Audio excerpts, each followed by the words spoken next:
It's Sunday night, and that means it's Sunday night service. And I'm Dani Williamson, Integrative Family Medicine. And this is Dr. Justin Dearing. Hello, hello. Dearing Chiropractic Neurology. And he is the best functional medicine neurologist you have ever met in all your life. I see him every Monday, 3:30. I have a standing appointment. He was the guy that whenever I got vertigo, a year and a half ago or whatever, Angie Ryle, a mutual friend of ours, said, oh, you got to go see Dr. Dearing. He's the only person I send my clients to for vertigo. And oh yeah. So we have become friends. And this is part three of our gut brain kind of series here. As soon as you all get logged on, hit your heart buttons, hit your like buttons, tell us you're here, tell us what's going on, tell us where you're from, ask your questions up here. And then let us know, because it looks like the internet's running a little bit slow tonight. So let us know when you're logged on, because it's not showing that anybody's logged on. If you're logged on, hit your heart buttons. All right. So we're talking gut-brain connection, concussions, Alzheimer's, dementia, all the things tonight. And I'm going to give you some statistics while you guys are getting logged on. Hi, Tiffany. While you guys are getting logged on, I'm going to give you some statistics before we get into the nuts and bolts of this.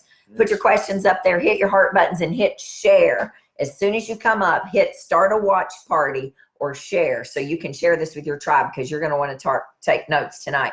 Do you know that the CDC estimates that 1.6 to 3.8 million sports and recreation related concussions occur every year in the United States? A lot. 10% of all contact sport athletes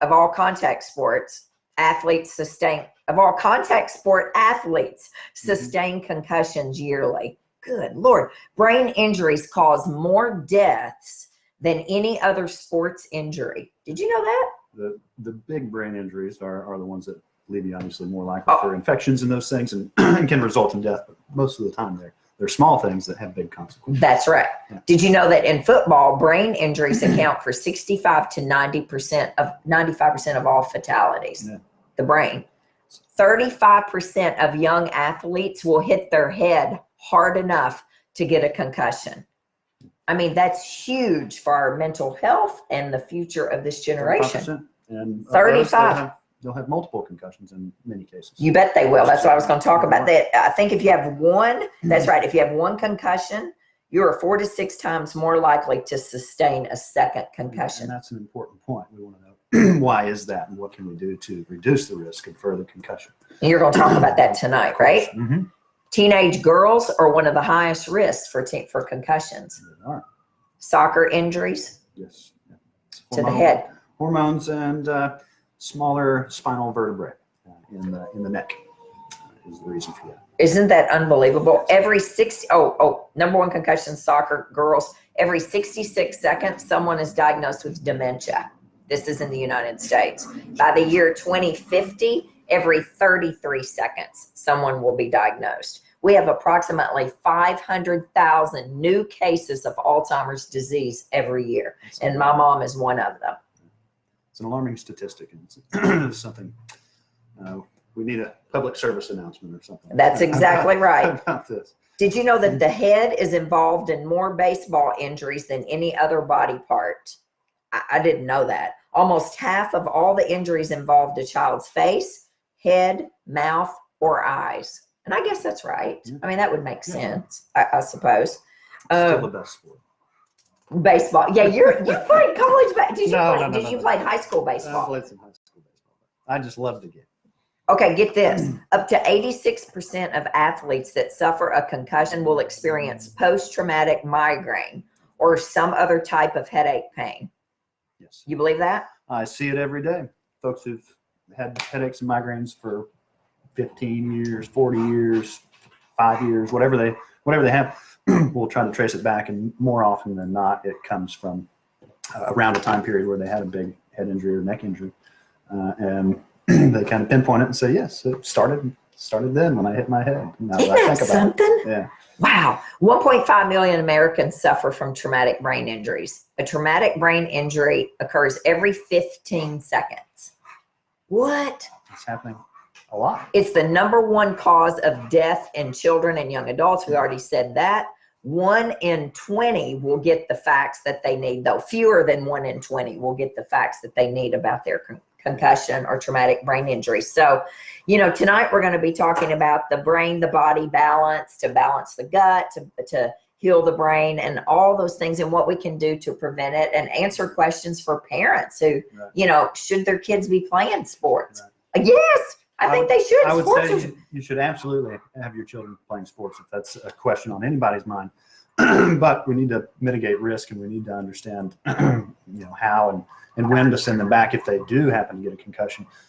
There's not a lot of perfection, I would say, in the world of assessing concussions on the field, as well as monitoring them over time. We're getting better at it as a group and as a whole, but there are just many things that have yet to be applied across the board in concussion, and so we'll talk about some of those and what we do to monitor them more closely, and how we can ensure that our children are safe playing sports and get all the benefits from playing sports. That's right. Which are many. Which are way outweigh probably the risks of that. But all right, I'm going to let him take it away. I'm going to shut the window here because I got the window open. We were hot. All right. So the question is always raised. #1 is should I let my children play sports if they've had a concussion, or the kids who haven't had concussion, should I take them out of sports? And so, yes, you should let them play sports, but we need to also address several other factors in brain health generally. When we're talking about concussion, but when we're talking about development of children and adolescents, right, and even ourselves as adults and elderly, we need to have a few daily practices and a few daily things that we think about and that we try to focus on, that we always come back to, so that we're making sure that we're taking care of our own brains, whether they've been injured or not. There are very simple rules and very simple steps, things that we don't want to skip over, because doing so could accumulate negative consequences as time goes by. And so that's what I teach my patients all day long, every day. It becomes, a lot to learn when we're trying to help somebody recover from injury. But if we take it step by step and kind of give them the recipe and the progressions, if you will, we can help them become stronger and have better balance and have fewer injuries and fewer falls, really. Right. So when we're talking about concussion and the risk of getting a second concussion after your first one, increasing risk, that happens because of awareness and the body's awareness of where it is in space and kind of how you are attached to the ground. When you had your vertigo incident, yes, hers was because of a neck problem mainly. But we see this in almost every migraine that I see, every dizzy patient, every concussion patient, every movement disorder patient. We see these ungrounded experiences, if you can think about it from a traditional approach. We want to help that person be more grounded and know where they're at in space better by strengthening their spinal muscles, which play a huge role in dizziness and where you think you are in space. But when it comes to concussion, we want to tune that system. So we want to tune it so that it is as sensitive as it can be, and that person knows where they're at in space in relationship to the person who's coming to try to knock their head off in football, or the baseball that's flying at your head. A 20 millisecond response time is, if that's delayed, you could get hit in the head with a baseball, when if you were just a little bit sharper and you hadn't had that first injury, then you could have gotten out of the way and not been hit by that ball, or whatever the case is. So we just need to be able to tune these situations. We need to tune the nervous systems that have had injury, or I would argue everybody needs to work on tuning their own brain and nervous system. And well, how do we do that? Right. What do we do? So there's many ways. #1, if we're talking about tuning and we're talking about grounding the neck and the head and the whole body, we need strength in the spine. We need strength in movement. We need balance and coordination with movement. So many of us tend to lose our coordination over time, and we're not playing sports and doing activities that help us with that coordination. So that's a huge one, and we could go into that for days. But movement also brings about blood flow, and we need blood flow and good blood flow management. The regulator in the brain and the brain stem that is in charge of directing blood flow is dependent on where you think your limb is in space, where you think your head is in space. And so the activation and the coordination of blood flow itself depends on this sort of the feedback and the awareness of where that limb is, or what areas of the brain need more blood to perform a certain task. A lot of times after injury, and a lot of patients that we see, they have trouble getting blood flow to an area of the brain that they previously had no problem with. For instance, when individuals have a very common symptom after concussion and injury would be, I hit my head and everything was okay except for the fact that I couldn't put together a sentence. For weeks or months or years, I've had trouble articulating the things that are in my mind. I know what I want to say, it just doesn't come out my mouth in the way that I want it to. It's a very common thing. That's a problem with blood flow, making it to the region of the brain and the nervous system that helps you to formulate speech. Yes. And so it's a very common pathway, a common network in the brain that is susceptible to injury in the case of concussion because of brainstem twisting and head bobbling and smashing around in the skull. So. Oh my gosh, my robot Janice Joplin is getting ready to vacuum on her own. You keep talking. What the heck? She's supposed to go off at 9 a.m. Excuse me, please hold. Keep talking. Yes. So the cases that we want to help recover from injury, we're doing a specific set of things for them. But for all of us, as I was speaking about brain health and making sure that we're as tuned as we possibly can be, we want to address all of the other big factors, which would be stress. Stress. How much stress is there in daily life for most individuals everywhere? That's a big one. And managing that well, I mean, we can always do that a little bit better. So better tomorrow than we were today. Blood sugar management is maybe at the top of that list. I think we can put all of these things at the top of the list. Yes. But if we can just create a little umbrella, we have blood sugar and metabolism. So that goes into hormones, and we need to speak about that a little bit because it's very, very connected and intertwined. But blood sugar itself and blood sugar management, meaning how well do you take sugar into your blood from your digestive tract, and how much of it do you usher into a cell to produce energy is a very important thing. And what happens with insulin sensitivities, insulin resistance, is it's happening for a number of reasons for different people. But in all of those individuals, we should try to help them to manage their blood sugar better because it's involved in neurodegeneration later on. Down the road, it makes nerves more susceptible to protein misfolding because of high blood sugar concentration. And you can think about poor blood sugar management if we think about hemoglobin A1C. That's right. Being a marker that we look at for long-term blood sugar management. That's there, and it's high in individuals who've had problems managing their blood sugar because it is basically a burnt hemoglobin, basically a burnt portion of the blood cell that becomes glycosylated. And so that happens because of glucose and glycosylation. And it's like sticking a burger on the grill and burning the bottom portions of it. That's what happens to your nerves if your blood sugar is not managed well. That's right. And normally in healthy individuals, we can discard those nerves and the brain just selects to, or the body, let's say, selects to get rid of those nerves. But over time, it can accumulate so very much, especially in injured brains and multiple injuries. Those nerves are weak and they're tired and they can't do the thing that they need to do, which is to get rid of those bad cells. And eventually it accumulates and can cause neurodegeneration. So if we have stress and we have blood sugar, metabolism management, and we've talked about movement and blood flow, then another very important one is sleep. And so if we don't sleep well, then things do not recharge at night. The brain swells and draws up throughout the nighttime in order to in fact, it loses its volume at night, in order to recover and to bring about change and sort of turnover in the nerves and in the brain. And it does a lot of its repair processes at that time. That's right. Uses a lot of antioxidants. That's right. Melatonin is one of the greatest brain antioxidants that naturally occurs. The body just does it by itself.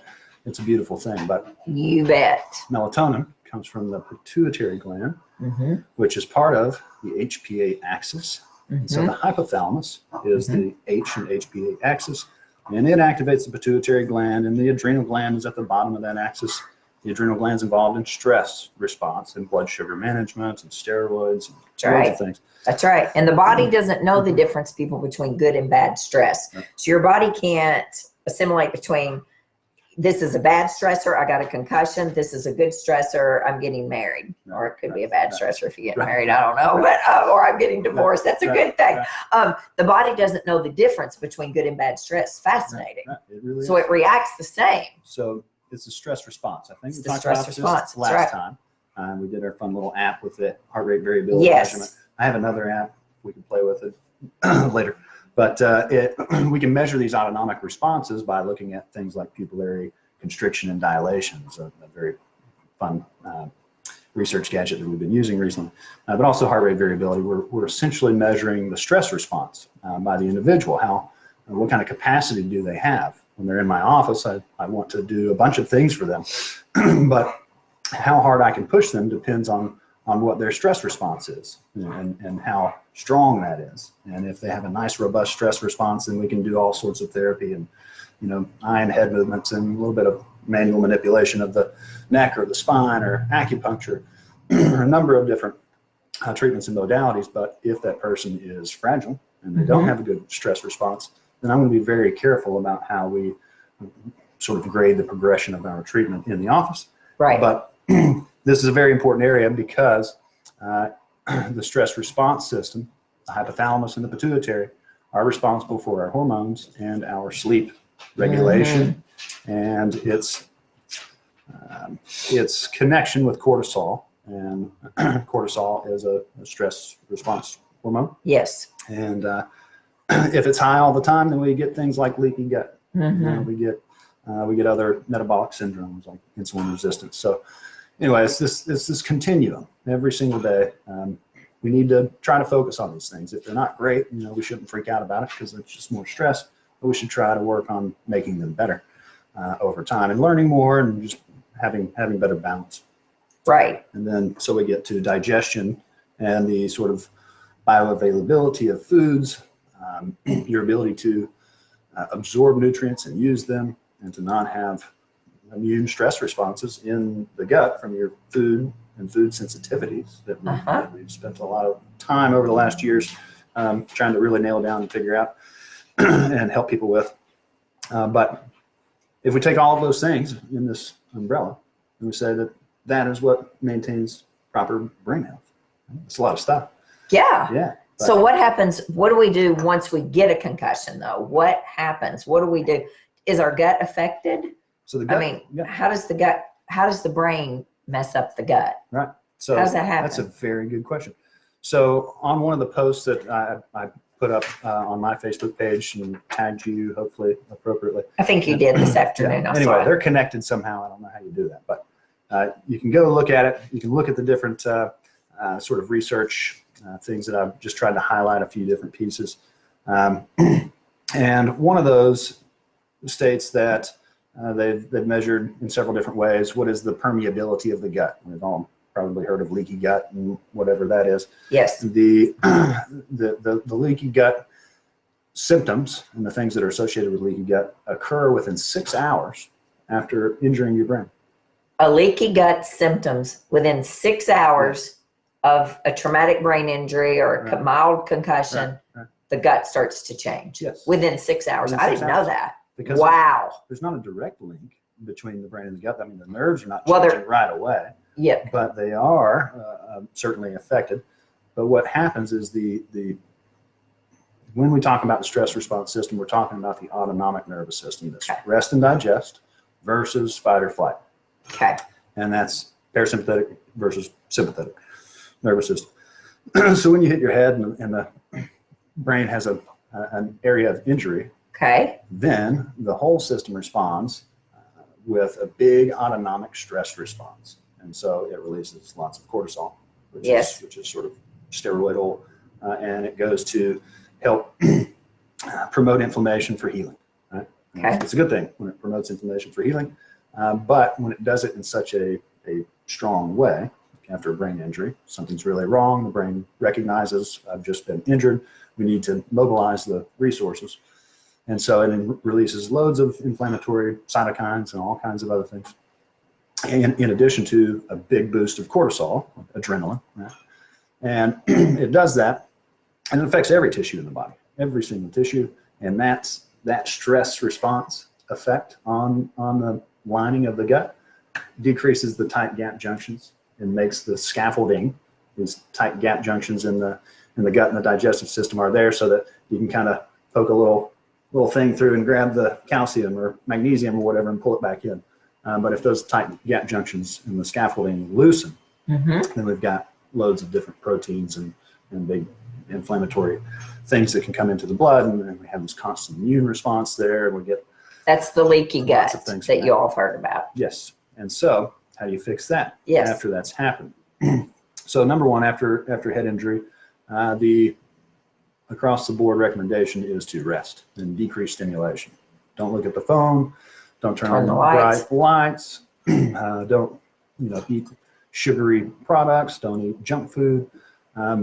Nourishing, whole, healthy foods that are easy to digest with loads of minerals will be ultimately the best thing to help that person to heal. So there's debate on whether or not to begin therapy or to do anything within a week or 2 weeks or a month or whatever. And as long as the therapy is slow and very gentle, then I'd say that it's okay to start at 10 days or a week even, if the person wants to be looked at and see kind of what is happening. But we can start specific therapies for specific areas of the brain that are injured. But if you feel like it's going to recover, and your child's just hit his head, it was kind of mild, watch him or her and monitor it over 10 days to 2 weeks and see, have they rested enough? Have they, been okay? What's the progression of their symptoms that were there? Are they diminishing over time? But all in all, we should be helping them rest, helping them sleep really, really well, maybe with some extra sleeping agents, a little melatonin, some passion flower teas, and Magnesium. Theanine and magnesium, of course. So those are things that we can do, right away to help to ensure rest. CBD for sure. You bet. I just CBD thought of that. has tremendous impacts in the whole inflammatory cascade system. You bet it does. And can help reduce the effects of stress response when the stress response is too much. There's mine right Zach, there, Earth's man. Glory. I don't go too far away from I've that. been using Earth's Glory for my patients for probably the last year and a half since I was introduced to them through you. So we love that product. I turned him on to Earth's Glory. I think it's the best on the market. I'm telling you, it's great. Love their story too. That's right. They have a great story. Okay, so the leaky gut and the brain, we know connected. We take care of when they get a concussion, because we want to get into dementia and all that. Yes, so when you get a concussion or you have some sort of brain injury, I mean, rest is number one. I mean, do you ever, and seeing a functional neurologist, I mean, I think is key. I had that lady walk up to me in his office last year. She had seen something that we did, and I talked about Dr. Dearing. Her son had a concussion. He was 15 years old. His entire world fell apart. Like nobody could help him. He thought he was going crazy, depression, the whole thing, anxiety, all kinds of things happened to him. And she came out, he was in a room with you, and I walked out of the room, and she said, "Are you Dani Williamson?" And I said, "I am. It's nice to meet you." She said, "I just want to thank you because my son feels normal for the first time after seeing you one visit. So it's not just only rest. I mean, you do need to find somebody. Now, you may not have a functional neurologist around there. Sure thing. So who would you go to? I mean, neurologists don't do a whole lot. I can tell you right now. I know. So, and I'm not saying bad things, but they don't do They don't look at the gut, the brain, the whole picture. Right. It takes a big community, honestly, to treat these things effectively. And when we look at it of just a monitor and wait and see kind of respect, it's not the whole story, because there's a lot more to it. And if we do wait and we don't get those patients to the multidisciplinary teams, go to this office and that office and another office, and we've got 15 offices that the patient needs to see, that's difficult. Or if they just end up not hearing the information about the 1 in 20 people who don't get their, who don't understand the concussion, end up on a sort of wheel like this. So in my post on Facebook, we've got this particular image from a research article, and it just shows that the symptoms are multifaceted. So we've got the range of symptoms being dizziness, neck pain, visual complaints, cognitive difficulties. Of course, you might expect that. But then we have fatigue, we have sleep disturbance, post-traumatic headache, we have exertion difficulties, meaning that our stress response system cannot handle even walking or going upstairs or doing anything strenuous sometimes, and to varying degrees. But then we end up with mental health problems. That's right. Have obviously, terribly sad things that you can read about and see from blast injuries and post-traumatic stress. And I see people with post-traumatic stress from a car accident, right? So it doesn't have to be anything profound. These people, every time they pass a light pole that looks like the one that they hit, they become diaphoretic, and they're sweating, their hair standing up on their arms, and they become nauseous and sick just from the process of doing that. So imagine any other injury. It's just, it's all encompassing, and we need a team of individuals or an office like mine, I would say, that addresses each one of those aspects, and the most important ones, and the ones that are specific to that patient. Not everybody has all of those symptoms by any means after a brain injury, but there will be 1 or 2 or 3 areas that are most pressing, and we've got to find those areas and figure out how do we start layering this treatment plan together so that we can get them back to feeling 100% or whatever the goal is. That's right. As soon as possible. And so we've seen hundreds of people with terrible symptoms that they couldn't resolve with medication or with standard physical therapy or vestibular therapy or some of the other common concussion therapies. And the reason that they end up down the line at an office like ours is because they've had it for such a long period of time, and they can't find solutions. And so that's when I come in and I say, well, all of these pieces are still sort of out of place in the puzzle, and we have to figure out how to put them back in. And we can usually do that, pretty quickly for most individuals. Yeah. It's amazing. Do your moms worry about things like CTE, and do they ask you stuff like that? Course. Like, I never thought about that. Yeah. It's not been part of popular culture, I guess, until recently, with the highlights of major NFL and NHL athletes that have come down with it, as well as your classic example of Muhammad Ali and Mike Tyson, even probably with some Parkinsonian movement disorder, neurodegenerative changes that we usually see with later years in aging. And so when I talk about CTE, and mom said, well, my son hit his head, I'm never letting him play football again because he's going to get the CTE. Or can you diagnose that whether or not he has CTE? And no, we can't do that. No way. That's a dead. You have to be dead. You have to be dead. Yes, you have to. Right? Yeah, that's. So we're going to assume that the best case scenario in everybody, and we're going to try to fit that outcome. And so we don't need to worry anybody necessarily about CTE, because if we can follow some simple rules, we can reduce the risk and the potential for that pretty well, I would think. We don't have a whole bunch of evidence behind that because we've only known about CTE itself for a short period of time. But if we follow the same rules and tenets of brain health, it's the same for everything, right? It's what I do for myself. It's what I do for my patients. It's what I do for you. And we all sort of work collectively to maintain as much balance as we can. And that's the goal. So CTE being chronic traumatic encephalopathy, people want to know if that's going to be something that causes mental health problems later in life for their child. And of course, there's a real visceral kind of response to that thought. of am I damaging my child by letting him go back and play football after he's already had one head injury? And I would say that, well, there's a risk with everything, but he's going to get more out of playing football and learning life's lessons and learning how to move his body and coordinate in space and time and all of that wonderful stuff that the human body can do. Is going to get more out of that than the potential for another life-altering concussion or something like that. Right. So CTE is something that in 2019 they just sort of updated their the consensus on CTE. Oh, I didn't know that. And so the consensus on CTE the year prior was that if you injured your head, you were this much more likely to have CTE.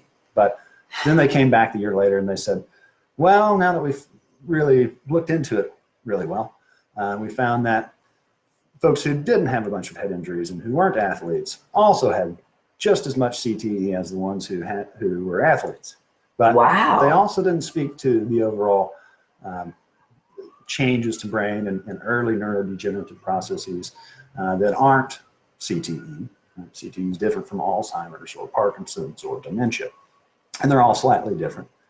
But then again, they're all slightly the same. Yes. Right? Yes. Because it's nerve neurons. It's making sure that their genes express the genetic code for the next neuron as well as it can. If it's stressed, if it's bogged down, doesn't have the nutrients, doesn't have the stimulation, then it's not going to express well. Okay.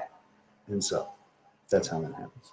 So what do we do about dementia, Alzheimer's, mild cognitive impairment things? What are you doing in the office? Because I've sent him 2 patients who have a diagnosis of Alzheimer's. Yes. They actually have the diagnosis. Sure. And I've sent both of them to him, and they both are working your program. Yep. What can we do? Is there any hope for this? What? So obviously diagnosing it, if you will, as early as possible, which yes. There's reason to believe that Parkinson's or other neurodegenerative disorders start 30 years, 20 years, 10 yes. years before any onset of well, symptoms. cognitive decline in general starts in the 40s. Right. What? Yeah, because our genes. I mean, that's crazy. I don't know how old you are exactly, but I know you are. The downhill slide of cognition starts around age 40. This is true. Isn't that something? Same time you get presbyopia, you have to wear the glasses. Right? He says all these $10 words I never say. So man, like your nearsighted vision gets weak. Yep. Anyway. About 40. Hard to read. Yes. That happens around that same time as well. Other factors start happening. I started nursing school at 40 and nurse practitioner school. No wonder it's so hard to get through it. Okay, so what do we do? You get a superior brain. Oh, no, I don't know about that. It's a tired brain. I can tell you that now. But okay, so when I send you a patient over there and they've had this diagnosis, you work with them, and what do you do over there? What so first of all, we make sure that they and their caregivers understand that we're certainly not curing them. And that's important, people. If anybody tells you that they can cure it, or we have found a cure, or then you need to run, not walk away from there. So the thing is that you can improve that person's quality of life tremendously and increase their autonomy for a much longer period of time if you establish a few rules for their daily regimen. Right. So same thing, daily practice of things that are specific to their particular nerve networks in their brain, whether it's left frontotemporal dementia or just general Alzheimer's or dementia in general, or Parkinson's, the person with the little tremor that can progress over time. We sort of narrowed that down to one area of the brain is expressing these weakness symptoms. And we need to find a way to help to stimulate the neighborhood around it. We might not be able to save the cells that are already degenerating, but we can certainly try to enhance the cells that are not part of that degenerative network. And get those neurons firing. Get them firing, get them communicating.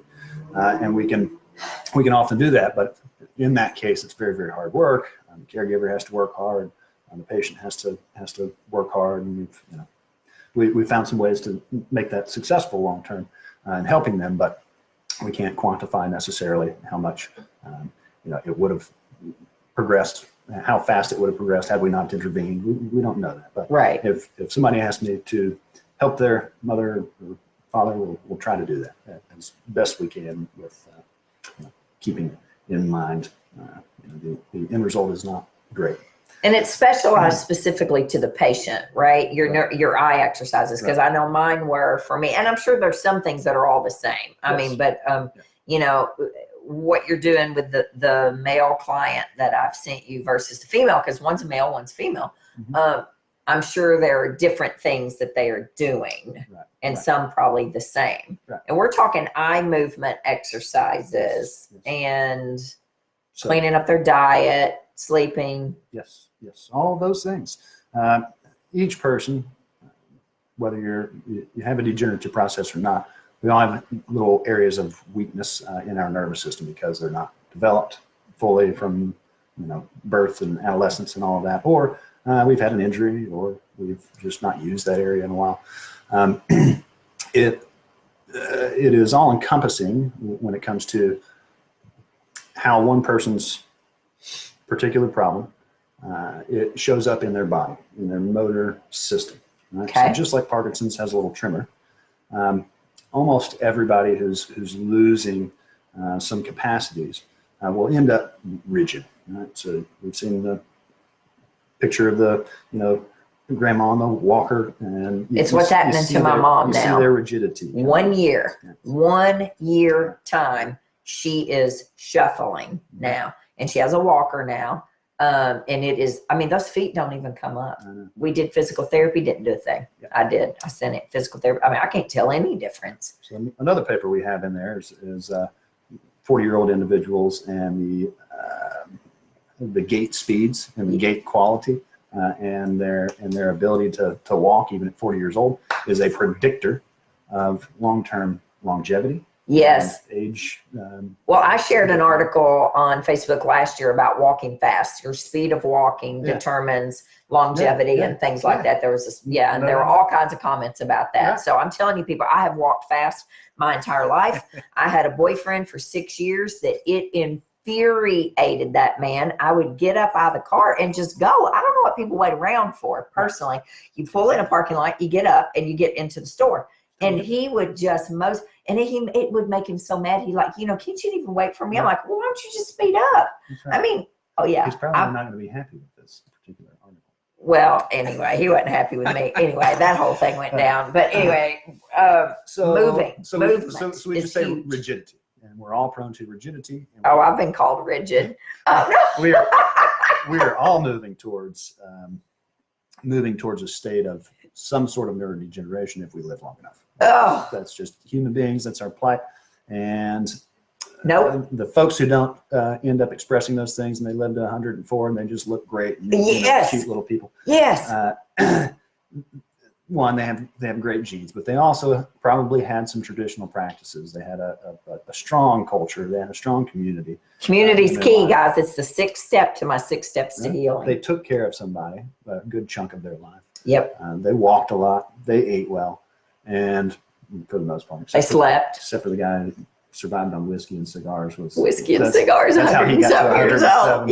Yeah. That's rare and should not be emulated. But the occurrence of that and the ability to reduce the risk of it long term has to do with all of these things. This stress response system, the digestion and absorbing nutrients and taking the blood flow to the brain by using the brain and by using the body. That's right. And encouraging proper detoxification systems. You bet. Reducing accumulation of that junk, which is a whole other topic I'm sure you go into a lot with toxins and things. But what we can do is, number one, move.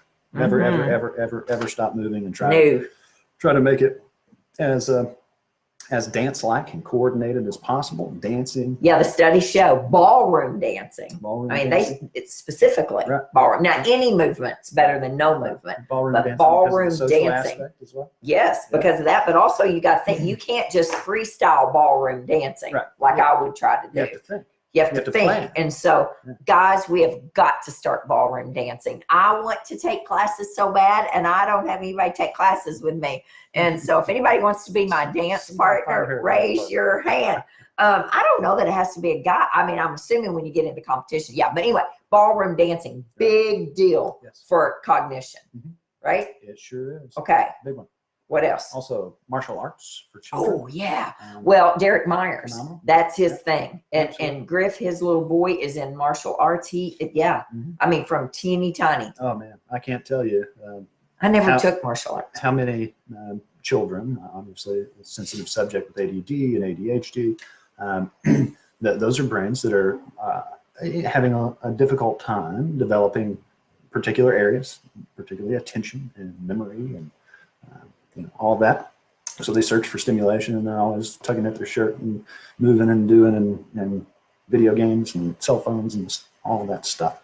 But the things that make the biggest impact on them long term, aside from sort of accelerating their progression with treatment like we do, we always suggest martial arts and or some sort of boxing or dancing, something of that nature, because it's a total brain tuner. I mean, it's tuning your brain all the time by planning, taking a step, hitting a target, projecting how long it's going to take you to get towards that target and then hit it, and where your body will be when you're there. And all of that is very sort of synchronized in your brain, and it takes the whole brain to do stuff like playing music, doing novel things.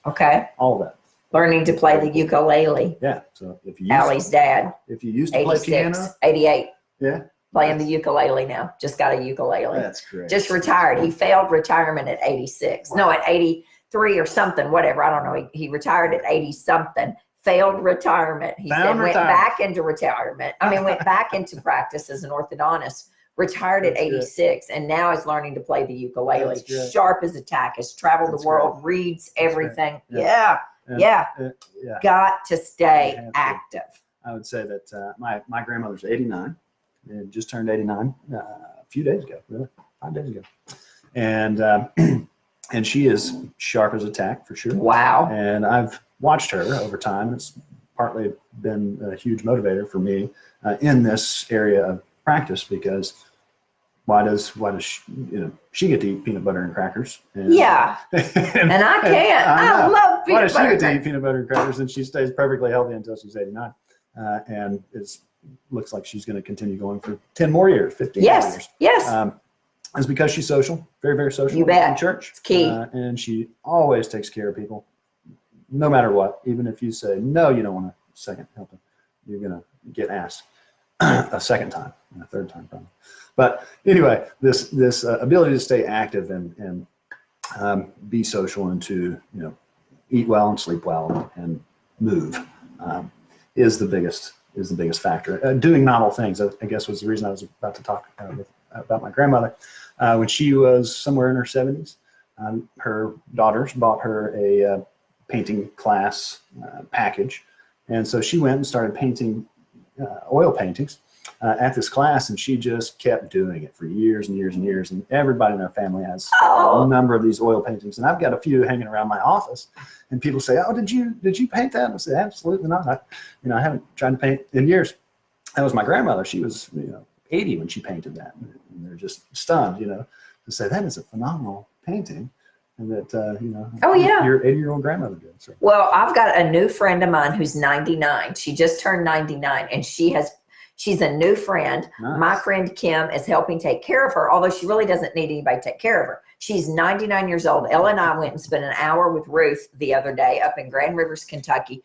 Ruth had the strongest voice, stronger than mine. And she didn't shut up for a solid hour. Ruth told me about her mother, who was a midwife, and she was telling me all about midwifery stories because she knows I'm a midwife. Mm-hmm. And she has had community, her church, her entire life. Mm-hmm. She played strip poker for 17 years with her boyfriend. Now, her husband died. She took care of her husband. He died. She was alone 4 years, and then she met her boyfriend, who just died 4 years ago. But they played strip poker. She was telling me about strip poker and dancing. They went to the American Legion and all the places. They would go all over Paducah and Marshall County and dance. And she's still solid as a rock. She's got a couple of little issues going on, but she looked at Kim the other day and she said, I might be starting to wear down just a little bit at 99. And so Sure. sharp. And I was talking to Kim yesterday. I said, my mom is 75 years old and she can't hold a candle to Ruth, who's 15 years older. That's amazing. Yeah. But some she people had just things. hit all the right buttons. That's right. And she never smoked. My mom smoked. Okay, so we got about 10 more minutes. So we want to talk about hitting all the right buttons. Yes. So the only button that we haven't talked about necessarily is digestion, food sensitivities, and how that relates to the stress response. We talked about leaky gut and how that can happen after brain injury or any other injury. But one of the ways that we know that we can help to improve digestion physically without foods or supplements is with acupuncture. One of the things I see very, very often is the calming effect of acupuncture on the whole system, even if you're scared of needles. I'm not scared of needles. I don't like acupuncture. Every Monday, 3:30, I get acupunctured. Yes. I sweat. I had 2 children with no medicine, no epidurals, right? I just had children and it hurt. But he knows my hands sweat. I get sweaty, but it's the greatest thing. Yes. So, and he's an amazing well, acupuncturist. thank you. We worked very hard. But the effect of acupuncture, oftentimes, if you've ever had acupuncture, there's a little bit of a euphoric kind of feeling when you come up off of the table.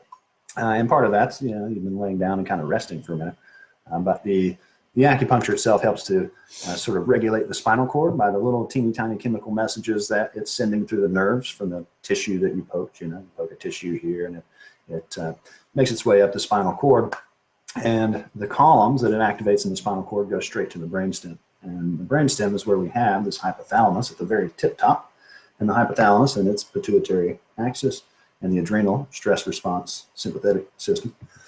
Acupuncture helps to, and is one of the only things that we know of that is a direct stimulator of the parasympathetic rest and digest nervous system.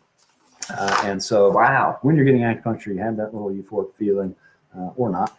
It is acting on the hypothalamus, and that's one big reason why acupuncture works very well for most every condition. Acupuncturists and Chinese medicine have treated just about every condition with acupuncture in some way, in combination with other things. Always herbs, always food, always a dietary recommendation. So Decreasing stress. decreasing stress. It's a big thing in Chinese. Absolutely. And those traditional practices, whether it be Ayurveda or Chinese medicine or Cherokee Indian medicine, the whole thing's built around community and the art of living, right? So the art of being and what that means, right? So I think that our culture is a little bit pulled back from that over the last 100 or 200 years. Yes. And I don't think that we have to go back into all of those practices to a primitive sort of nature, but we should certainly make it a big focus for all of us, for your family, for your children, for your parents and grandparents. You bet. That we should set in place at least one new little daily practice, every month or whatever it is, until we get to the point where we can really reflect back and say that we have made a change in our daily practice for the better. Yes. I give everybody a morning routine. I say, here's your morning routine that's specific to you. And those who do it 3 weeks, 4 weeks later, say, I couldn't go without my morning routine. Thank you, for recommending that. And they end up using it for a long time. That's right. And you should absolutely start your day with something that is good and grounding and nice little practice. Warm water is a great place to start. Warm water, actually, room temperature outside with your feet off. Your shoes off, with your face to the sun. That's right. Because that morning sunlight, that early morning light, helps you sleep better at night. Because it establishes that circadian You rhythm. bet it does. And we have messed up that circadian rhythm through decades and generations of lights and computers and all that. But that early morning light, the earlier you can get outside and that sun is up and coming up, and drink your hot lemon water, but get your feet on the earth, get your face to the sun earlier in the day. Or you First can make a thing. tea. You bet. Or you can make a tea. That's exactly right. Good herbs and things to help with digestion. We talked about this digestive blend that you have over here. Yeah. You should be using teas and as medicine, but you should also Yes. also use it as a therapeutic agent when you need it. Yes. But more importantly, finding a few good blends of herbs. We make them for our patients in the office, but lots and lots of different practitioners will have tea blends, and you can find a lot of them at Whole Foods or Amazon. Well, you can, but also I would recommend going over to High Garden Yes. Tea in East Nashville if you live locally. I have yet to go. Oh, Heard what? I know. Oh my gosh! That's a I got long a way cabinet away. right there full with all kinds of high mountain tea in there. Oh my word, that place is unbelievable. I can't stress that. I saw two Practice patients in there last time I was in there. It's so funny, and they were like, "Oh, look, Dani, we're over here getting hurt." Yeah. But okay, talking about like your rhythm reset. Okay, so I got 2 testimonies today. They came through yesterday and today. I got a text message that says, this is from a patient of mine. It says, my mom and I did Dr. Dearing's rhythm reset at the beginning of the year. It was amazing. Looking forward to doing it again in the spring. My guts worked great and my hormones did some resetting also. Yes. What is that? So the rhythm reset is 5 years worth of work on trying to find the thing that's going to be easiest for patients to do with minimal work and minimal, recipe building and food shopping and all of that, although that's involved. But it's a combination, personalized sort of box of different teas, of different plants that we use, different elixir types of things that patients make for themselves during this reset period. But basically, you're eating foods in a way, I've structured them in a way that is helpful for maximizing digestion. Okay. Basically, you're taking out a lot of the fluff. Chinese medicine always looked at digestibility as not having too many food combinations or having the right food combination. And it's absolutely true when you sort of dial back the amount of foods you eat for a period of time. I'm not talking about intermittent fasting You or bet. ketogenic fasting or whatever the popular trend is. I'm talking about just sort of reducing calorie intake for a period of time and eating certain combinations of foods.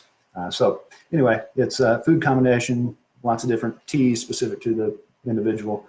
We even use some tinctures and some stronger sort of medicinal herbs, as well as some supplementation, the big 3 or 4, depending on who the patient is and what their situation is.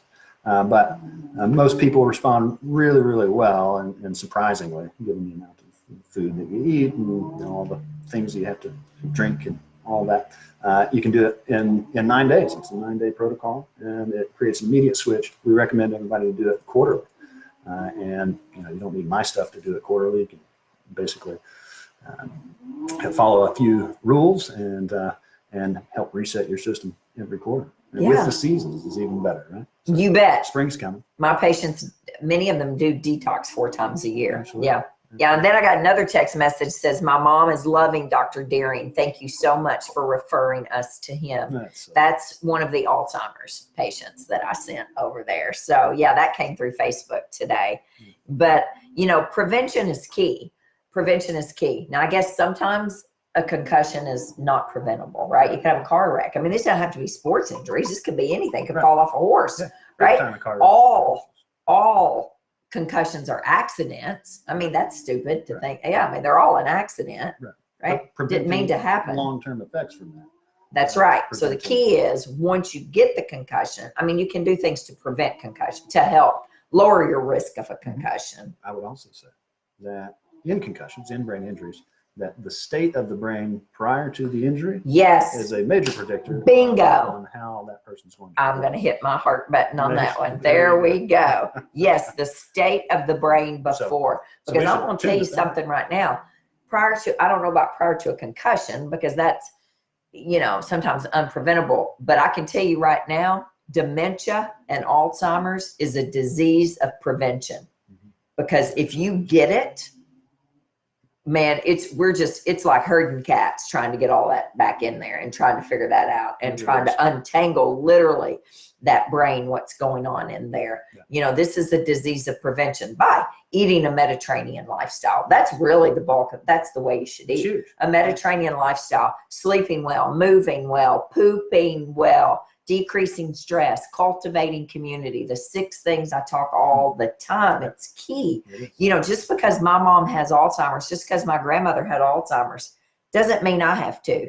Genetics is the gun, right? Yeah. But your environment pulls the trigger. That's right. What you're doing or what you're not doing pulls the trigger. That's right. And I'm determined to not have it. It's the same thing with high blood pressure, high cholesterol, diabetes, or sudden cardiac death. You don't have to have those things like your family did. Right. You have the genetic propensity. You got the genes for it, but you don't have to express those genes. And the biggest problem for individuals looking at that sort of task and saying, well, how do I do that? I've got to change my entire lifestyle. Yeah. And I've got to switch everything around in a drop of a hat. And a lot of people are, when they're first presented with it, won't try to move that needle. But our job and our work has been, how do we connect with those individuals and get them motivated? So hopefully you guys have heard enough to sort of gain some motivation in doing it for yourself as well as for your family and for. But the thing is, the questions I get, and I know you do about the concussions with your kids, what he said is key. The health of the brain before the concussion, before the dementia sets in, before the Alzheimer's, before the Parkinson's, the ALS and all that is key. That is like a huge golden nugget for me right there. The health of the brain before. And I'm telling you right now, sugar, now gluten and dairy are horrible, but sugar is absolutely detrimental to a brain that's trying to heal, to a brain that is trying to overcome dementia and Alzheimer's. I mean, they call Alzheimer's type 3 diabetes now. They do. Yes. And so I can tell you right now, your sugar intake needs to come down. The average American eats 152 pounds of sugar a year. A year. Average American. I hope and I see that changing soon. Well, your kids have got a better start than my kids had because I didn't know any of this. So, guys, we appreciate. What else? Do you have anything else to say? What's your phone number at the office? Phone number at the office, 615. Yes. 721. 5141. 5141. I will put his website. Well, all you have to do is click on Dearing Chiropractic up there, but I'll put the phone number up there because I'm going to tell you right now, he's your man. I mean, he really is. I am impressed. And if y'all know me, I don't get easily impressed. And I certainly don't bring anybody on here 3 times in a row or 3 times. I appreciate that. But I'm telling you, my patients swear they just see such great results. And so do I. I mean, I've seen huge differences. Haven't you seen changes in my neck? Her neck never moved. It was so rigid. Rigid. Prior to that. And recently we've been getting each and every single little vertebrae to do its movement. We don't even adjust hardly anymore. We didn't even adjust last week. We just acupuncture. Yeah, that's right. And he pokes on my feet, which hurt.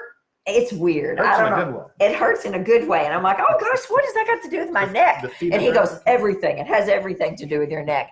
He also helps with migraines. Yes, 17-year-old daughter has migraines. Yes, Tiffany, amazing with migraines. Do not have to suffer with migraines. I'm going to tell you right now, give him a call. You will not be disappointed, but he's just brilliant. I mean, he knows way more than what he's sharing out here, but yeah. Thank you for saying that. I like him. He's pretty cool. Yeah.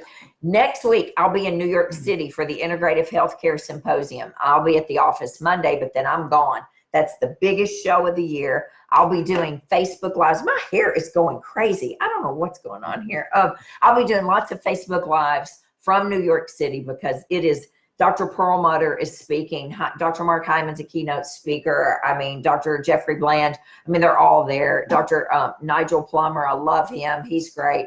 Dr. Mark Houston from Nashville. I'm going to sit in an 8-hour class, a pre-conference class with him on Wednesday on metabolic cardiovascular disease. Nice. Yeah, he's developed a whole new line with Metagenics. Can you Facebook Live that to me? Yeah, I would love to do that. 8 hours. And so anyway, I'll have all kinds of things to talk about when I come back.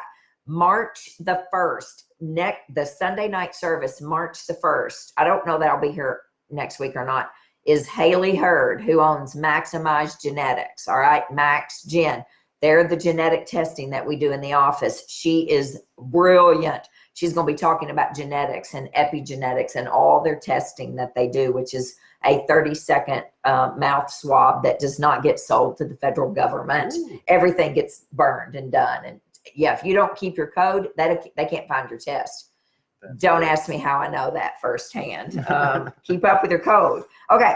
I need you guys to go right now. As soon as we hang up, you need to go to DaniWilliamson.com and you need to sign up for my newsletter. Okay. Because we have big things coming out this year. The book coming out.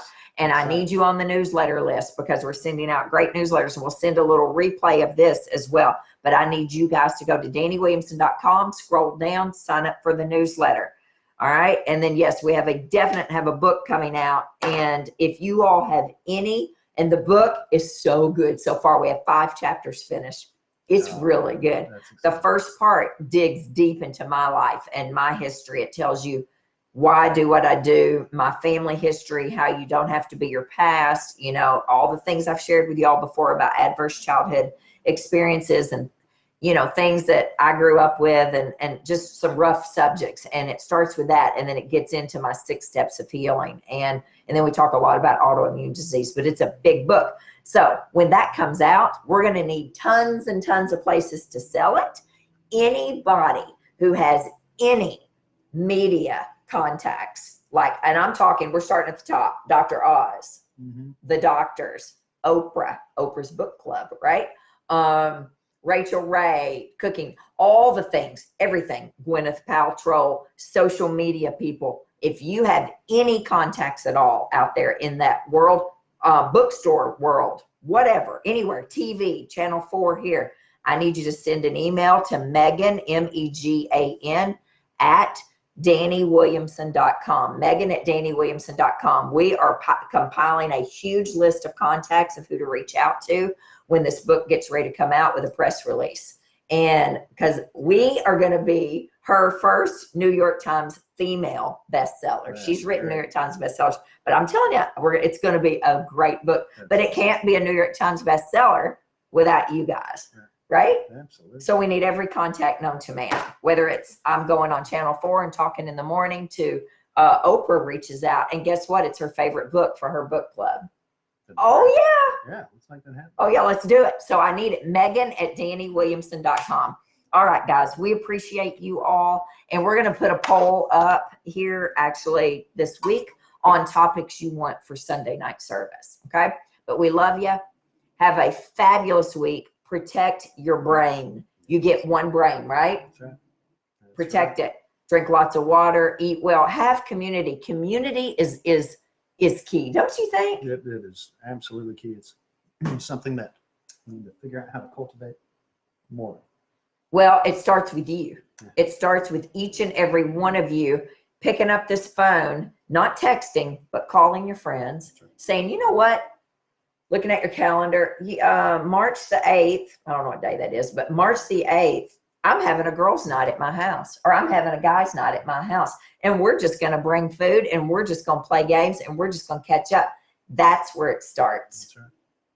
And if you're too busy to keep in contact with your friends, then you're too busy. Right. Sorry, I could talk all night about that. All right, guys, we appreciate you. He's got to go home. He's got 2 little babies and a wife at home. So, all right, happy belated Valentine's Day, those of you all that celebrate Valentine's Day. Yes. All right. Good. Okay, we'll have him back. We'll talk about something else. Thank you. Oh, gosh, you're welcome. Give him a call, guys. I'm telling you, his rhythm reset is amazing. What? Oops, I tried to end it. There we go.